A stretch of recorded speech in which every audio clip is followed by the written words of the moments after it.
Operation ಏನು ಮಾಡಿಲ್ಲ ನಾವು.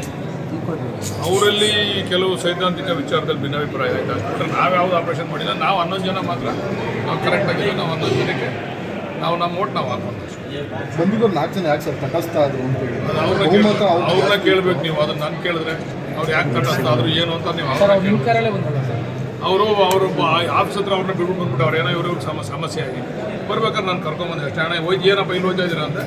ಅದಕ್ಕೆ ಅಣ್ಣ ನಾವು ಚುನಾವಣೆ ಗೊತ್ತೀವಿ ಅಂದ್ರೆ ಕರ್ಕೊಂಬಂದು ಆಫೀಸ್ ಹತ್ರ ಅವ್ರ ಕಚೇರಿ ಹತ್ರನೇ ಬಿಟ್ಬಿಟ್ಟು ಅವ್ರು ನಡ್ಕೊಂಬೋತಾ ಇದ್ರು.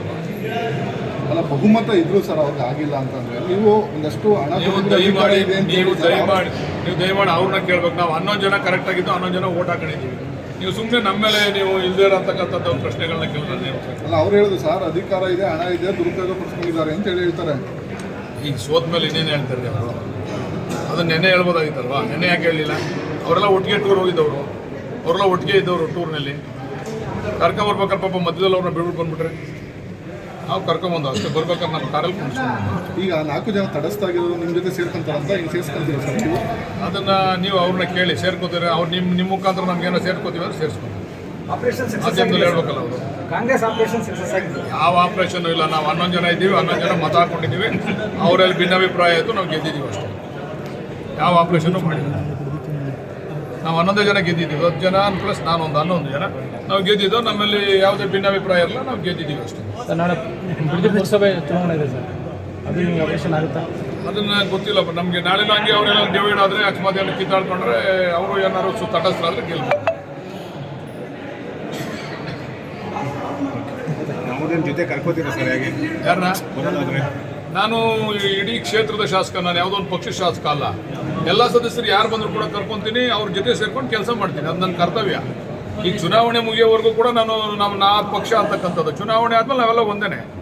ಅವ್ರ ಜೊತೆ ಎಲ್ರಿಗೂ ಹೇಳಿದ್ದೀನಿ. ನಾನು ಬೇರೆ ನಮ್ಮ ವಿರುದ್ಧವಾಗಿ ನಮ್ಮ ಅಭ್ಯರ್ಥಿ ವಿರುದ್ಧವಾಗಿ ಓಟ್ ಹಾಕ್ತಕ್ಕಂಥವ್ರಿಗೂ ಹೇಳಿದ್ದೀನಿ. ನಾವೆಲ್ಲ ಒಟ್ಟಿಗೆ ಸೇರಿ ಕೆಲಸ ಮಾಡೋಣ ಅಂತ ಹೇಳಿದ್ದೀನಿ. ಅವ್ರಿಗೆಲ್ಲ ಒಪ್ಕೊಂಡು. ಅಭಿವೃದ್ಧಿ ಮುಖ್ಯ ಅಲ್ವಾ? ಏನಿಲ್ಲ, ಇವತ್ತು ನೂತನವಾಗಿ ನಡೆದಂಥ ಲೋಕಸಭಾ ಚುನಾವಣೆ ನಮ್ಮ ಪಕ್ಷದ ಅಭ್ಯರ್ಥಿಗಳಾಗಿ ಎಲ್ಲ ಸದಸ್ಯರುಗಳ ಸಹಕಾರದಿಂದ, ಅಂದರೆ ನಾವು ಏನು 11 ಜನ ಇದ್ದೋ 11 ಜನ ಸದಸ್ಯರ ಸಹಕಾರದಿಂದ ಸನ್ಮಾನ್ಯ ರಮ್ಯಾ ನರಸಿಂಹಮೂರ್ತಿರವರು ಅಧ್ಯಕ್ಷರಾಗಿ, ರಿಯಾಜ್ ಅಹಮದ್ ಅವರು ಉಪಾಧ್ಯಕ್ಷರಾಗಿ ಆಯ್ಕೆಯಾಗಿದ್ದಾರೆ. ಆಯ್ಕೆಯಾಗೋದಕ್ಕೆ ಸಹಕಾರ ನೀಡಿದ ಎಲ್ಲ ನಮ್ಮ ಪಕ್ಷದ ಸದಸ್ಯರುಗಳಿಗೆ ಈ ಸಂದರ್ಭದಲ್ಲಿ ಅಭಿನಂದನೆ. ನಾನು ಈಗಾಗಲೇ ಹೇಳಿದ್ದೀನಿ, ಪುರಸಭೆಯೂ ಕೂಡ ನಮ್ಮ ತೆಕ್ಕೆಗೆ ಬಂದಿದೆ. ನಮಗೆ ಜವಾಬ್ದಾರಿ ಜಾಸ್ತಿ ಆಗಿದೆ. ಎಲ್ಲ ವಿಚಾರಗಳಲ್ಲೂ ಕೂಡ ಮೂಲಭೂತವಾದಂಥ ಸೌಕರ್ಯಗಳನ್ನು ಪ್ರಮುಖವಾಗಿ ಪಟ್ಟಣಕ್ಕೆ ಕೊಡ್ತಕ್ಕಂಥ ಕೆಲಸ ಈಗಾಗಲೇ ಚಾಲನೆಯನ್ನು ಕೊಟ್ಟಿದ್ದೀವಿ ನಾವು. ಆದರೆ ನಮಗೆ ನನ್ನ ಪಕ್ಷದವರು ನಮ್ಮ ಸಹಕಾರ ಕೊಡ್ತಕ್ಕಂಥ ಸದಸ್ಯರುಗಳು ಮತ್ತು ಅಧ್ಯಕ್ಷ ಉಪಾಧ್ಯಕ್ಷರು ಬೇಕಾಗಿತ್ತು. ಈಗ ಅದೇ ರೀತಿ ಸದಸ್ಯರುಗಳ ಸಹಕಾರದಿಂದ ಆಗಿದೆ. ಮುಂದೆ ಒಂದು ಬದಲಾವಣೆಯನ್ನು ತರ್ತೀವಿ. ಸರ್, ಗುಡ್ ಮಾರ್ನಿಂಗ್ ಮಾಗಡಿ ಕಾರ್ಯಕ್ರಮ ಮುಂದುವರಿಸ್ತೀರಾ?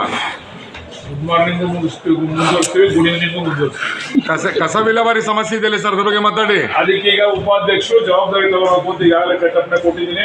ಉಪಾಧ್ಯಕ್ಷರು ವಿಶೇಷವಾಗಿ ಕಸ ವಿಲೇವಾರಿ ಬಗ್ಗೆ ಜವಾಬ್ದಾರಿ ತಗೊಂಡು ಎಲ್ಲೆಲ್ಲಿ ಯಾವ ರೀತಿ ಕ್ರಮ ತಗೋಬೇಕು ಅದನ್ನು ಪ್ರತಿನಿತ್ಯ ವಾಚ್ ಮಾಡಬೇಕು ಅಂತ ಹೇಳಿದ್ದೀನಿ.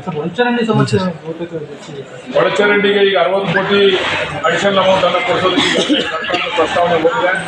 ಅದನ್ನು ಇವಾಗ ಅಡಿಷನಲ್ ಅಮೌಂಟನ್ನು ಕೊಡ್ತಕ್ಕಂಥ ಇರ್ತಕ್ಕಂಥ ಸಮಸ್ಯೆಗಳನ್ನೆಲ್ಲ ಬಗೆಹರಿಸ್ತಾರೆ.